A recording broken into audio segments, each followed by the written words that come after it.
Muy bien, tengan todos ustedes muy buenas tardes. Vamos a dar inicio a la sesión de segundo webinar para efectos de realizar la actividad correspondiente. A ver, voy a compartir unas diapositivas con ustedes.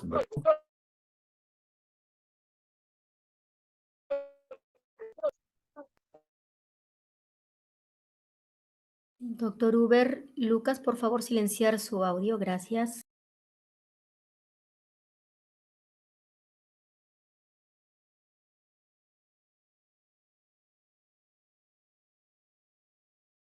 Está apagado.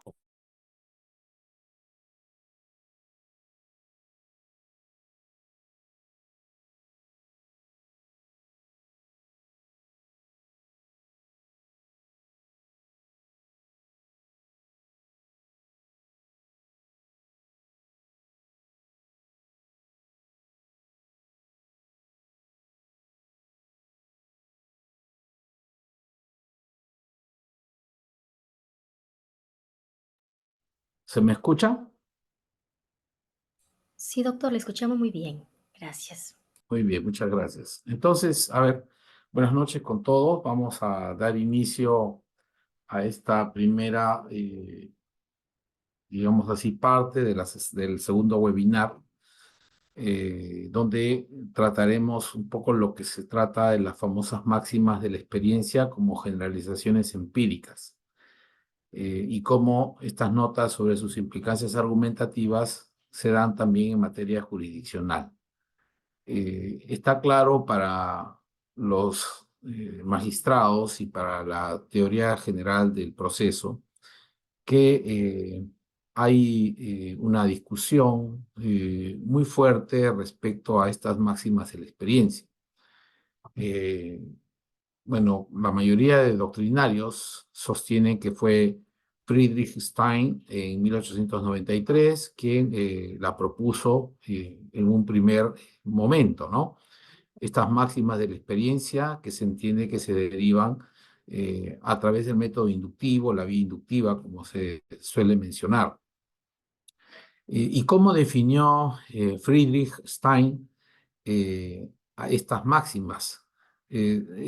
Precisó a través de la indicación de señalar que se trataban de definiciones o juicios hipotéticos de contenido general, desligado de los hechos concretos que se juzgan en el proceso, procedentes de la experiencia, pero independiente de los casos particulares de cuya observación se han inducido, y que por encima de esos casos pretenden tener validez para otros nuevos casos, ¿no? Ahí hay que matizar dos aspectos. En principio, que no habría ninguna máxima de la experiencia que no sea notoria, ni tampoco ninguna que pueda ser valorada con una certeza total y absoluta. En segundo lugar, que constituirían hipótesis manifestativas de ciertas consecuencias probables y por ende solo poseerían un valor tendencialmente aproximativo de la verdad, a diferencia de otras fórmulas, ¿no?, en las que propiamente se establece la búsqueda de la verdad, que en el caso de las famosas ciencias duras, con la demostración.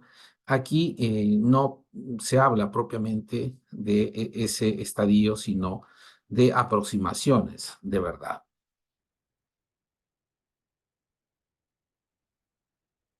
En otros aspectos también se precisó las cosas que suelen ocurrir con frecuencia y con cierto grado de regularidad a través del latinajo id quod perumque accidit. En ese sentido, debe establecerse que los enunciados que integran la noción máxima de la experiencia pueden considerarse un descubrimiento enteramente original, ¿no?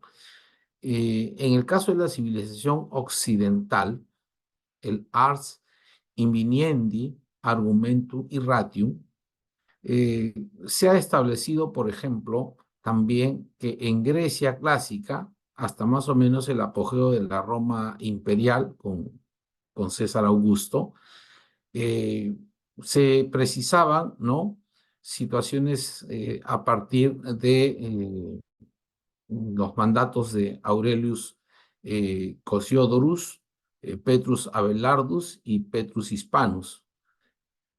¿Y qué implicó este sistema o esta forma en la que primaron estos criterios, ¿no?, que se manifestó hasta la famosa cultura medieval propia de los siglos IX al siglo XIII, en el que tuvieron mucho valor, mucho aporte dentro de los enunciados, ¿no? A diferencia de Aristóteles, por ejemplo, que seguía la famosa lógica, ¿no? En la Inquisición, que es otro periodo de la historia, surgió el postulado de la famosa prueba legal o prueba tasada. Ahí propiamente existía la máxima propositio, ¿no? Y podemos recordar a Boethius, quien expresó que se comprendía que ciertas proposiciones son universales y de tal modo conocidas y manifiestas que no requieren prueba y más bien son ellas las mismas las que prueban en caso de una duda. Por su parte, Francis Bacon estableció, bajo la idea del empirismo, que sin la experiencia nada se puede conocer suficientemente. Y ya a partir del siglo XVI, con algunos aportes primigenios del humanismo, eh, por ejemplo, hubieron algunos enfoques a partir de Duarenus, ¿no?, que estableció que existen algunas concepciones comunes a nuestra naturaleza que son de gran valor a la hora de juzgar, contribuyendo propiamente, es especialmente en esta materia de costumbres, los usos y la experiencia, debe haber una persona idónea para poder juzgarlas, ¿no? Esto se estableció entonces en un segundo momento. Por su parte, Stein, eh, cuando ya establece propiamente la noción de máxima de la experiencia, combinó el paradigma dominante de la óptica formal y mecanicista. Así estableció dos objetivos. Primero, facilitar que los tribunales de justicia puedan efectuar un control sobre la legitimidad de la decisión factual. Y segundo, pasó a delimitar una serie de conocimientos de contenido general y público distinto a la ciencia privada del juez. Por su parte, en el derecho comparado, en el caso de Brasil, el artículo 375 del Código del Proceso Civil estableció que el juez aplicará las reglas de la experiencia común provenientes de la observación de lo que ordinariamente acontece y también las reglas de la experiencia técnica, exceptuando en cuanto a estas el examen pericial como una excepción. En el caso del derecho procesal uruguayo, también se tiene el artículo 141, ¿no?, con el Código General de Procesos de 1988, donde también se ha establecido que a falta de reglas legales expresas para inferir del derecho conocido el hecho a probar, el tribunal aplicará las reglas de la experiencia común, extraídas de la observación de lo que normalmente acaece o acontece, ¿no? Es otra de las manifestaciones también que se consideran. A ver. En el caso de la legislación europea, el Codice di Procedure Civile, ¿no?, del año 1940, en el artículo 115, en Italia, estableció, en este fragmento citado, la siguiente precisión: sin necesidad de pruebas, fundamentar la decisión en nociones de hecho que son parte de la experiencia común. Bajo este criterio, entonces, las máximas de la experiencia han ido cada vez más regulándose o incorporándose a la legislación positiva y por ende también a los sistemas probatorios en cuanto a las correspondientes legislaciones. Un segundo punto es las críticas que ha tenido también las máximas de la experiencia. Bueno, como se está señalando acá, las reales máximas de la experiencia que requieren todo un procedimiento, ¿no?, de inferencia versus las pseudo máximas de la experiencia, que en realidad son más bien una suerte de falacias, ¿no? Eh, por ejemplo, ¿no?, este tema de si una señorita, como fue el caso de Ica, se coloca una truza de color rojo para salir a cenar con un colega o ir a una ceremonia, pues eso significaría que está buscando algo más que una cena. Es en realidad una falacia, ¿no? O sea, eso no puede ser ni siquiera máxima en la experiencia, ¿no? Eso es un burdo criterio que por ahí en algún momento alguien quiso llevarlo como que si se tratara de una máxima en la experiencia. Para nada, ese concepto hay que borrarlo de nuestro sistema y más bien ejemplificarlo como una falacia, ¿no? Sobre las críticas a las máximas de la experiencia, han habido algunos autores que han establecido con una contundencia más que otras, como es el caso de Alf Ross, ¿no?, desde el punto de vista anglosajón.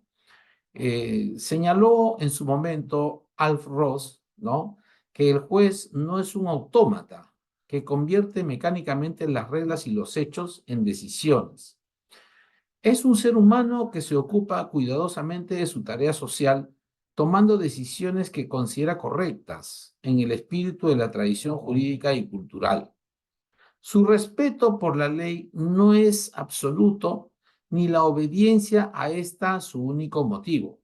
A sus ojos, la ley no es una fórmula mágica, sino una manifestación de los ideales, actitudes, estándares o valoraciones que hemos llamado tradición cultural, ¿no? Esto como una parte de las críticas que se pueden realizar a esta teoría. Sobre ello, se puede, digamos así, incluir el quehacer adjudicativo. Desde esta perspectiva, no es completamente formalizado, ni mucho menos enteramente subsuntivo, sino más bien omnicomprensivo de diversos factores que condicionan la forma como el juez explica y comprende la realidad. No puede tampoco abandonarse los famosos criterios heurísticos, ¿no? La heurística en su momento también ha jugado un papel importante en la valoración o conceptualización de las ciencias sociales y entre ellas el derecho. Bajo esta perspectiva se habla de reglas generales que filtran y comprimen de forma selectiva gran parte de la información disponible, permitiendo de este modo formar juicios expeditos, efectuar valoraciones inmediatas y tomar decisiones a problemas complejos. En ese sentido, el razonamiento heurístico presta bastante utilidad en el campo adjudicativo, puesto que simplifica y agiliza la tarea decisoria. Hay que diferenciar entonces la heurística de las máximas de la experiencia. Y esto, recuerdo mucho, también ha sido una de las preguntas que se postuló en su momento para ver si se podía ver como un tema de evaluación, ¿no? La heurística, por ejemplo, trata de las herramientas que permiten la adopción de decisiones rápidas y automáticas en variadas formas de interacción directa.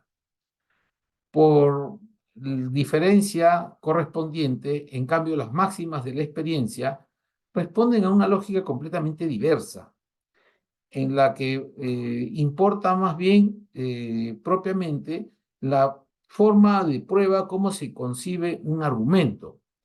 Esto es como una razón, un conjunto de razones que aportan, ya sea en el ámbito argumentativo y también con sus puentes correspondientes de racionalidad.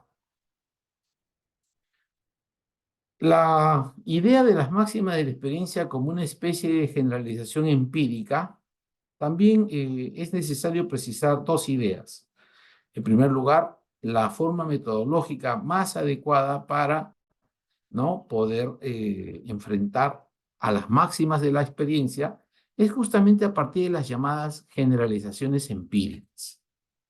¿Y qué son las generalizaciones propiamente? Cumplen una función primordial de sistematización y estructuración de la información, brindando un predecible orden entre los complejos e innumerables datos que podemos testear y observar empíricamente. Así, podemos diferenciar las universalidades de las generalizaciones. Cuando hablamos propiamente de las universalidades, cuando se denotan aplicabilidad categórica entre el todo o la nada, ¿no? Que es una de las condiciones, por ejemplo, que cumplen las leyes científicas, ¿no? Se cumplen en todo contexto y eso es lo que marca su característica.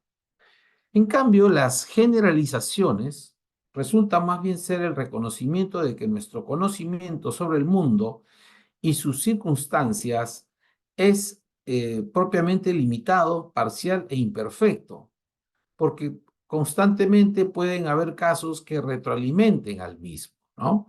Por eso, bueno, recuerdo mucho, a veces solemos nosotros hacer las famosas falsas generalizaciones, como a partir de 2 o 3 casos queremos establecer una generalización, cuando la generalización no implica universalidad. Y eso es uno de los errores constantes que se cometen, ¿no? Y aquí más bien de lo que se trata es de diferenciar que esos varios casos dentro de una multitud puede generar generalizaciones, más no universalidades, porque la universalidad implica una regla del absoluto, del todo o de la nada. Generalizaciones empíricas. También se estableció qué cosa debemos comprender o considerar como generalizaciones empíricas. Al respecto diremos que se deben considerar no solo las proposiciones fácticas puras y simples, sino también a enunciados semióticos que operan casi siempre de forma implícita en cada generalización, permitiendo formular una inferencia que conecte los sucesos verificados y, a su vez, contrastados. En el Common Law, por ejemplo, se propugnó la importancia de las generalizaciones empíricas en el razonamiento probatorio. Así, la New Evidence Scholarship estableció que en la mayoría de los argumentos que utilizamos en el campo probatorio se basan propiamente más que en, digámoslo así, silogismos categóricos, en realidad en generalizaciones, ¿no? Por ello, la inferencia probatoria siempre considera el factum probans del factum probandi, ¿no? El hecho materia de prueba del hecho probado, ¿no? Por ejemplo, podemos señalar alguna matización, ¿no? Si existe una proposición que señala cuando sucede A, entonces B sucederá muy a menudo, toda inferencia casi siempre existe una generalización que conecta un hecho conocido a otro desconocido. Eso, por consiguiente, nos lleva también a otro punto que se cataloga como la tipología de generalizaciones empíricas sugeridas por Anderson.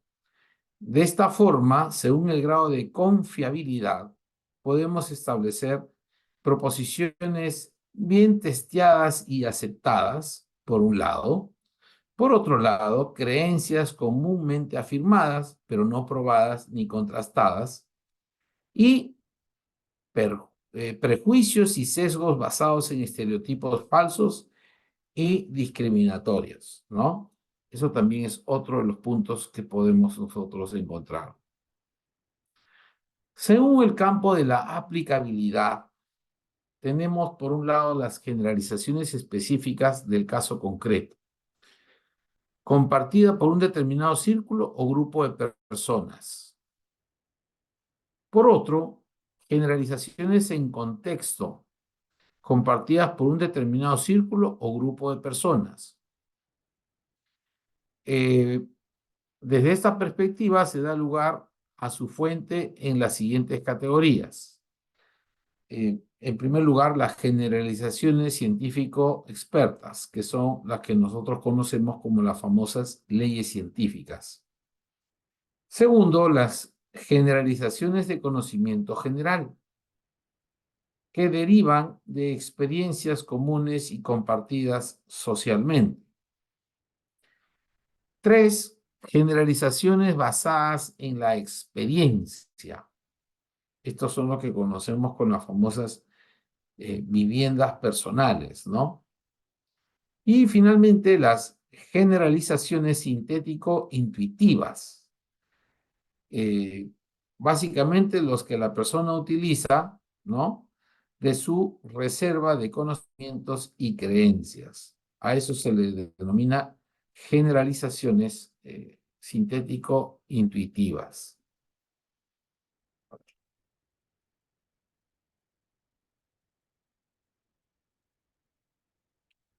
Todo esto nos permite entonces ahora colegir la reducción de las máximas de la experiencia a un cierto tipo específico de generalización empírica.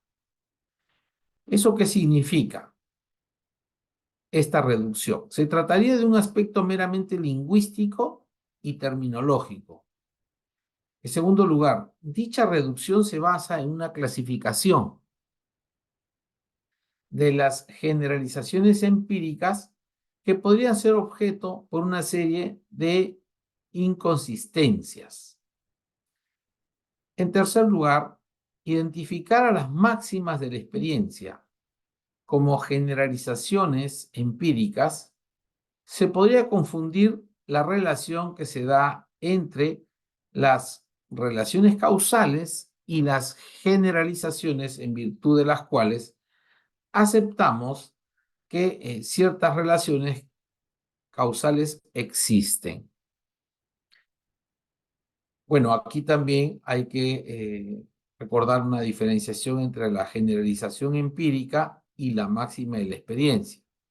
Se establece que esta distinción en realidad es una distinción léxica y lingüística, más que realmente una natural. A ver.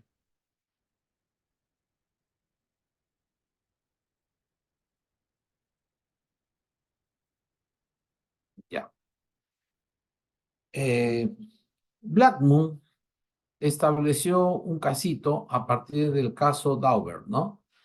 En este supuesto hay diferencias importantes entre la búsqueda de la verdad en los tribunales y la búsqueda de la verdad en el laboratorio, donde están las evidencias.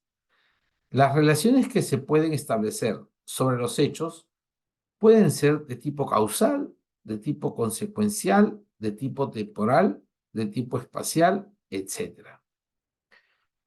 Por otro lado, las relaciones causales pueden ser confirmadas con un grado de probabilidad y no propiamente de certeza.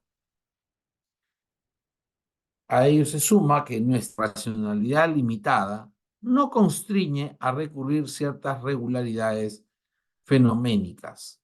Esta distinción también se atribuye a ser una distinción lexical y propiamente lingüística. Tercer punto, las máximas de la experiencia y sus implicancias argumentativas en la sede jurisdiccional. ¿Cómo así es tan útil este recurso, ¿no? El célebre Andrés Bello, allá por 1836, estableció que el hombre, por su naturaleza racional, debe dirigir todas sus acciones por las reglas de la sana razón. Y por su naturaleza social, debe dar a los demás de la sociedad un testimonio de arreglo de la razón que dirige esas mismas acciones. Nos preguntamos entonces, o surgió la pregunta, ¿no? Por parte de Andrés Bello. ¿Por qué, pues, en el acto más solemne y sagrado, cual es el pronunciamiento judicial, no se ha de exigir del juez esa razón y ha de constituírsele en la clase de un oráculo, queriendo dar a su solo dicho tal vez más fuerza que a las de las mismas leyes? Esto lo precisó el mismo Andrés Bello. De ello podemos colegir, primero, que en la función jurisdiccional contemporánea existe la necesidad de que los jueces motiven sus resoluciones judiciales. Esto es importante. Segundo, se exige que la función adjudicativa no solo firme una adhesión a las normas jurídicas básicas del sistema, sino que también exista un respaldo justificante acerca del porqué de las decisiones, ¿no?, que fueron adoptadas. Bueno, bajo esta línea, las máximas de la experiencia y sus implicancias argumentativas en sede jurisdiccional, nos pareció apropiado nombrarse, como lo ha señalado el autor de estas referencias, a Wroblewski.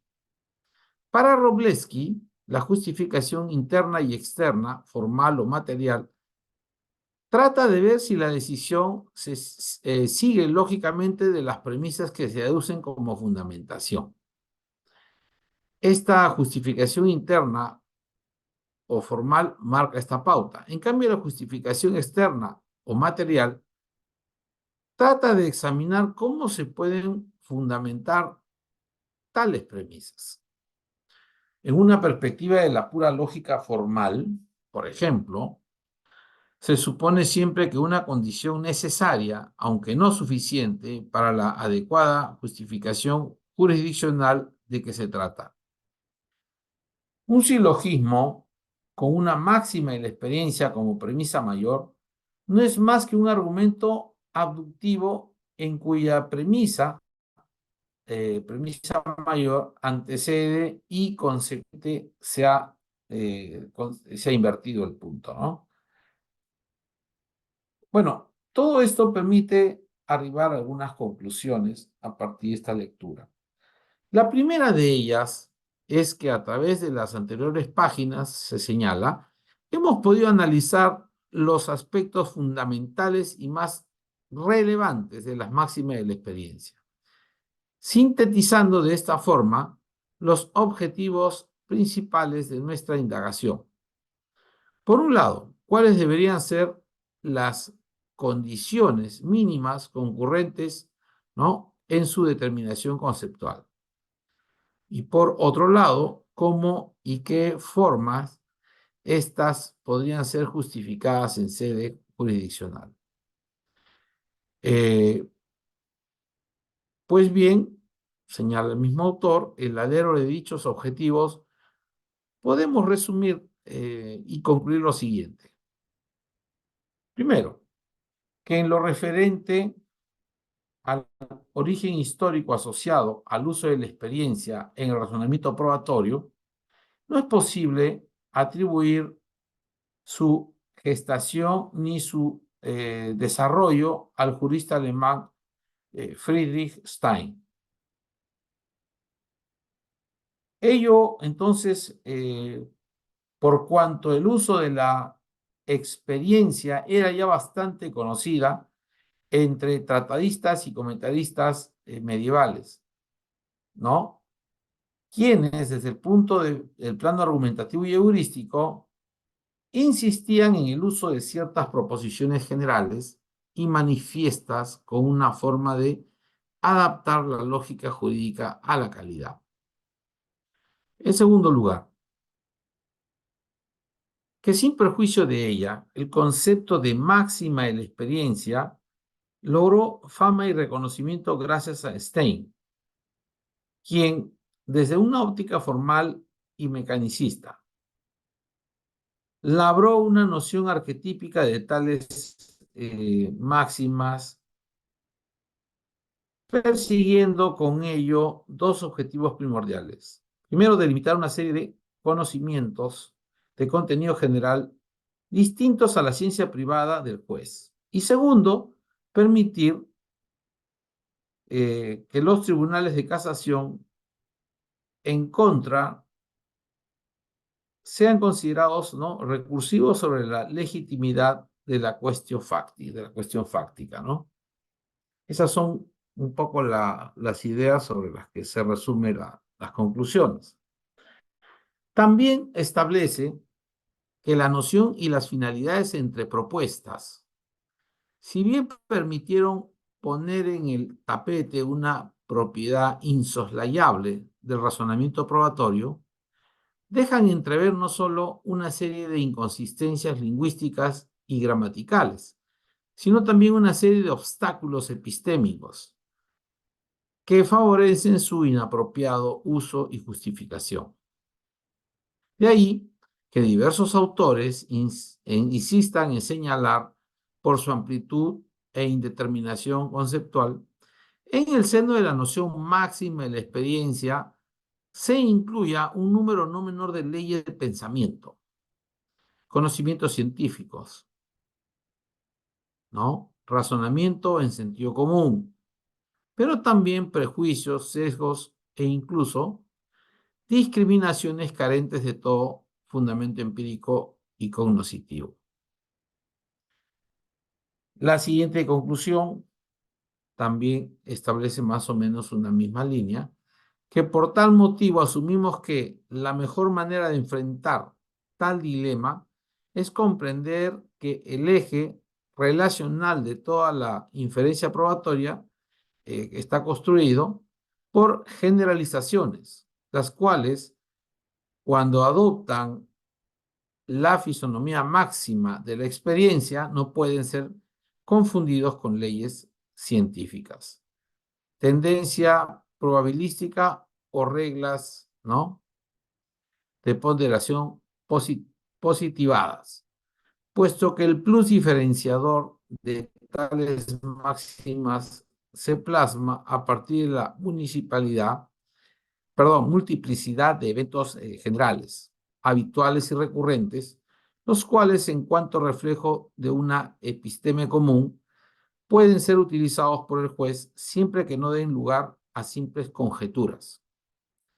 Criterios meramente potestativos, así como tampoco estos sean contrarios con conocimientos reconocidos como habituales en el momento y lugar del juicio.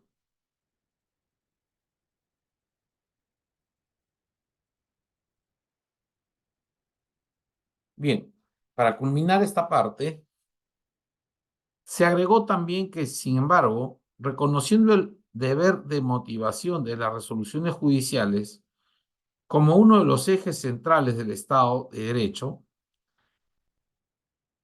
enfatizamos la necesidad de racionalizar el uso de las máximas de la experiencia por medio de una adecuada justificación, asumiendo de este modo que las proposiciones inferidas de la experiencia común deben sustentarse en razones y no en suposiciones.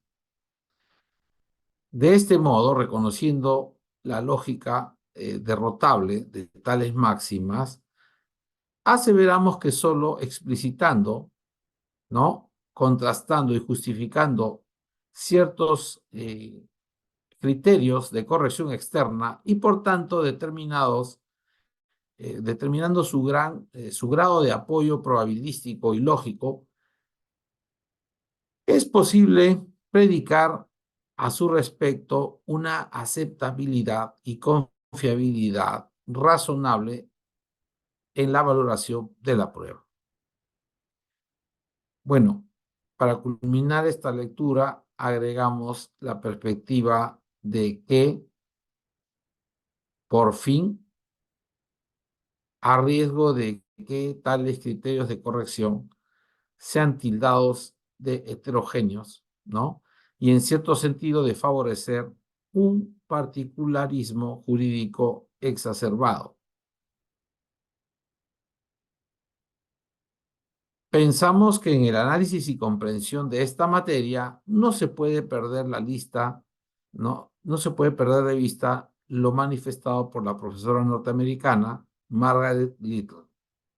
¿Qué señaló esta autora? El hecho de que el alcance de una generalización no puede ser capturado en términos finitos, no significa que no podamos invocarla con éxito, principalmente debido a que podemos compartir cosas como entendimiento, conceptos y práctica que superen a los conjuntos finitos de proposiciones.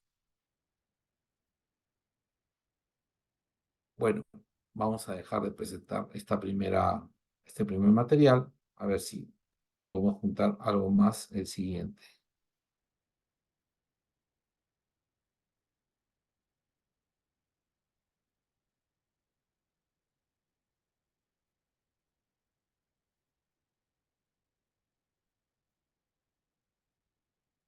Ya, a ver.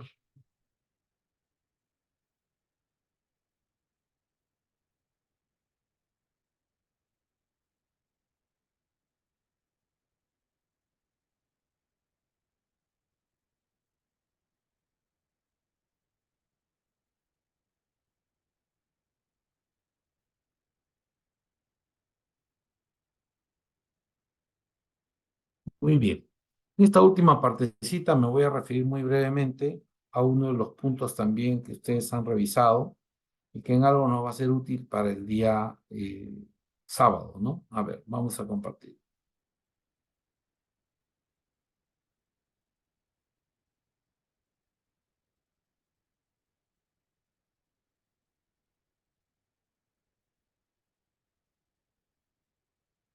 Muy bien.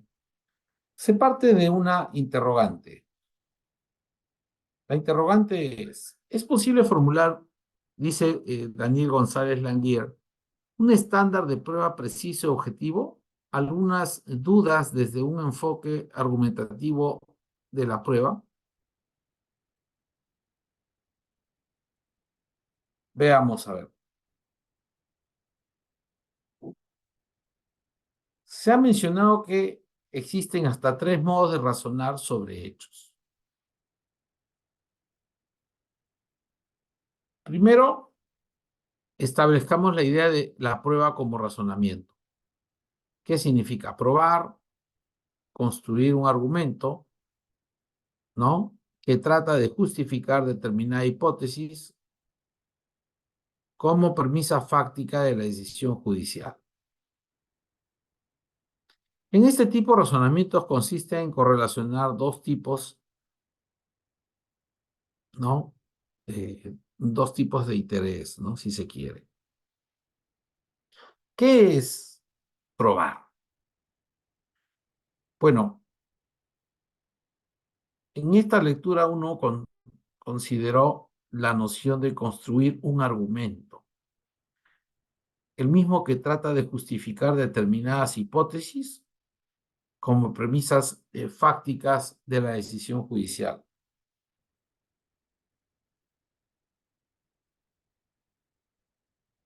Este tipo de razonamiento consiste a su vez en correlacionar dos tipos de hechos. Hechos que queremos probar y hechos que usamos para probarlo. Esto último recibe el nombre de elementos de juicio. Vamos a ver hasta dónde llegamos aquí. ¿Cuál es el argumento? Se encuentra constituido primero por un conjunto de premisas y una conclusión.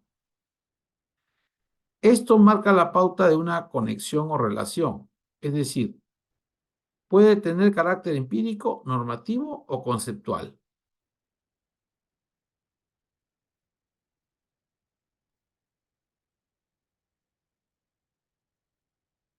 Conexión de carácter normativo.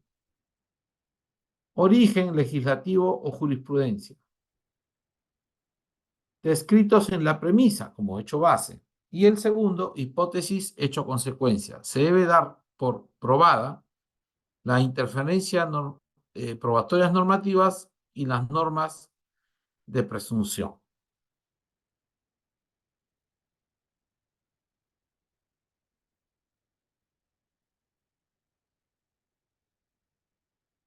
Bien. Aquí hay una conexión de carácter conceptual. Por ejemplo, se decía que los hechos del tipo de los descritos en las hipótesis son subsumibles, ¿no? Propiamente lo que está en peligro, se diría, es la interpretación de una u otra categoría genérica de hechos.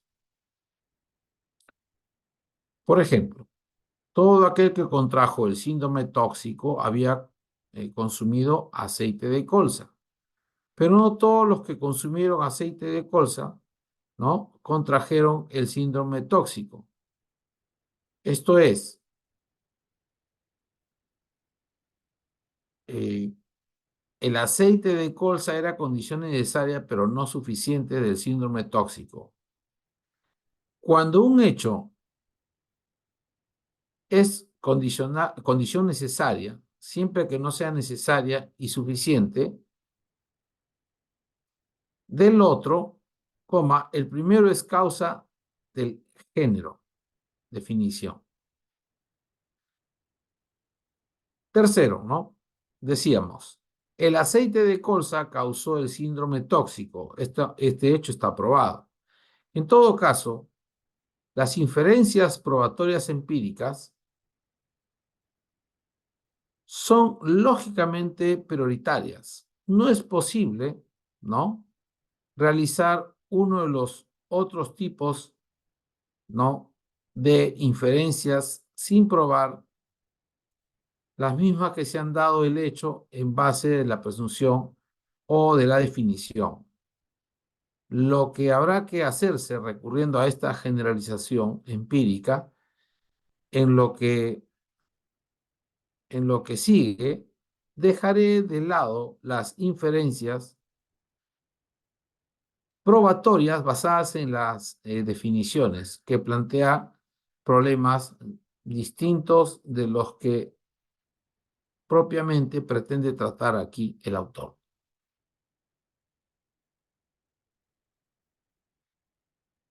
Sobre la valoración de la prueba y la confirmación de la hipótesis. Bueno, si tenemos una libre valoración de la prueba, se da a propósito de la inferencia probatoria empírica. Prueba tasada. Se da a propósito de la inferencia probatoria normativa. El caso de la prueba tasada, la valoración ya tiene predeterminado o predeterminada cuál va a ser esa regla. Por ejemplo, ¿no?, libre valoración de la prueba se da a propósito de la inferencia probatoria empírica. Y B, en prueba tasada, se da a propósito de la inferencia probatoria normativa. De esta manera, la valoración ya tiene predeterminada la correspondiente regla.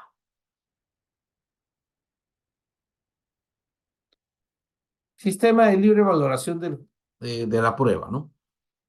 Primero, prueba libre, que son aquellos lugares donde las inferencias probatorias empíricas solo nos permite conocer la verdad de una manera limitada y más o menos aproximada. Así, aunque formulemos la inferencia como una deducción, porque no es posible tener en la conclusión más segura que la que tenemos en las piernas. No debemos confundir la validez lógica del argumento con la certeza material al respecto. De esto entonces podemos decir que la valoración de la prueba desde el punto de vista argumentativo puede identificarse con la determinación grado de corrección o solidez de la inferencia probatoria empírica. Y segundo, consiste en determinar el grado de probabilidad inductiva con el que la hipótesis y la conclusión se sigue de las correspondientes premisas, adoptando un sistema de silogismo.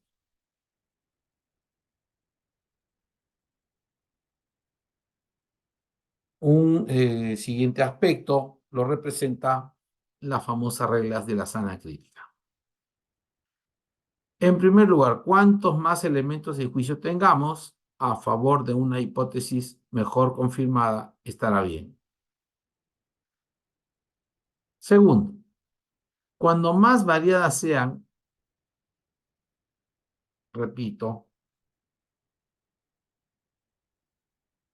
cuanto más variados sean los elementos del juicio, es decir, que añaden información que permitía eliminar hipótesis alternativas, mejor confirmada estará la hipótesis. Tercero, cuando más pertinentes sean los elementos del juicio, cuanto mejor relacionados estén con la hipótesis por medio de las generalizaciones empíricas,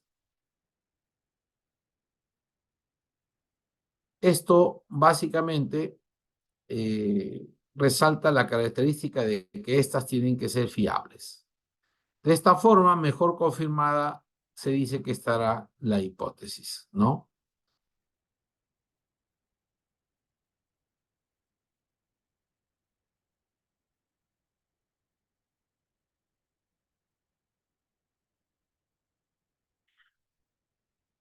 Bien, a continuación vamos ya para tocar el último punto.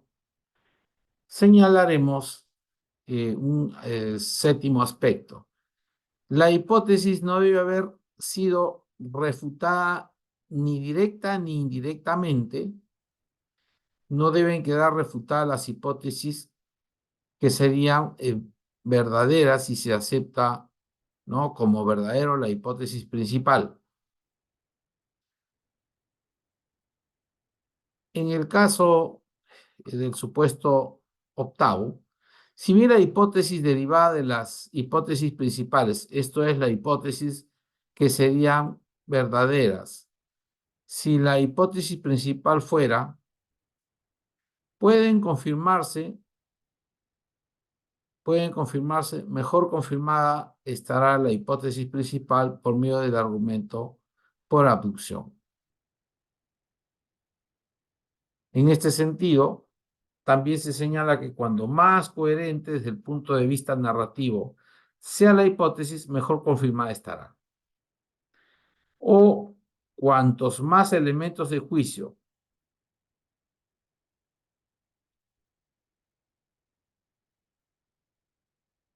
quedan explicados por parte de la hipótesis, mejor confirmadas estas estarán. Cuando menos hechos no comprobados exijan la verdad de la hipótesis, mejor se diría confirmada está esta.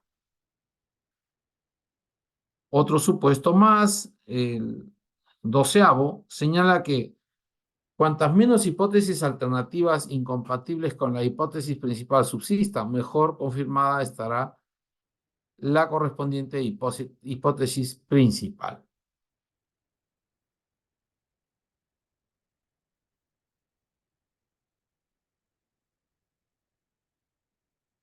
Muy bien. Creo que por hoy me parece relevante destacar que todavía las máximas de la experiencia con los correctivos de la motivación resultan ser esenciales para para todo juez, por ejemplo, que quiere resolver una determinada pretensión. No se puede hacer un uso abusivo de la misma o un uso irresponsable, ¿no? La idea es usar las máximas de la experiencia, pero con los fundamentos de justificación o de motivación, justificación externa, por ejemplo, ¿no? Que nos ayuden a construir mejor para poder establecer, ¿no?, los supuestos mucho más complejos que se puedan dar en un correspondiente eh, hecho, hecho de prueba, ¿no? Por eso es relevante estar un poco con el tema de que la práctica que nos falta todavía el día de la segunda sesión síncrona nos pueda servir para despejar algunos elementos propios a partir del caso en particular. Entonces, señores, rogaría por favor que prendan sus cámaras para ya pasar a dejarlos en sus quehaceres y podamos prepararnos para el día sábado, ¿no? A ver.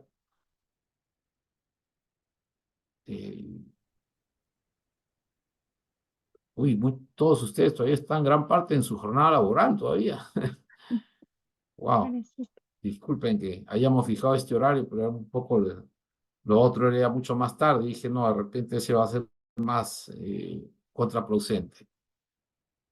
Muy bien, señores. Entonces, el día sábado estaremos encontrándonos en la sesión síncrona ya para dar la última faceta de terminación del curso, así como también proceder a evaluar los componentes que todavía están pendientes. Espero hoy día avanzar para estar mañana terminando el segundo control, ¿no? Bueno, las primeras respuestas que he estado viendo me parecen interesantes.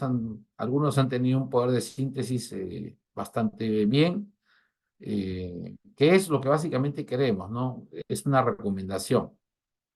Y lo otro, pues usar menos las citas textuales, porque si te están apreciando con una cantidad de indicadores, la idea es que más aprecies la opinión, ¿no? Sí son interesantes las citas textuales, pero te cubre mucho espacio y como ustedes ven, la misma academia establece criterios de espacio y después eso nosotros tenemos que observarlo a la hora de hacer la correspondiente evaluación. Esa es la única recomendación que de mi parte puedo seguir precisando para ustedes. Entonces, Doctor, apreciados colegas, ¿sí? disculpe, doctor, ¿nos podría compartir las diapositivas Sí, claro, no de se la clase preocupe, de hoy? voy a hacerlas llegar. Perfecto. Ya, Gracias. entonces, muchas gracias a todos. Ya nos vemos el día sábado, Dios mediante. Buenas noches, buenas noches. Buenas noches, Gracias, gracias. doctor. Gracias, estimado Vicente. Gracias. Gracias Paola, gracias a todos. Haciendo que sigamos. Gracias, doctor. El día sábado. Detenemos y podemos cerrar.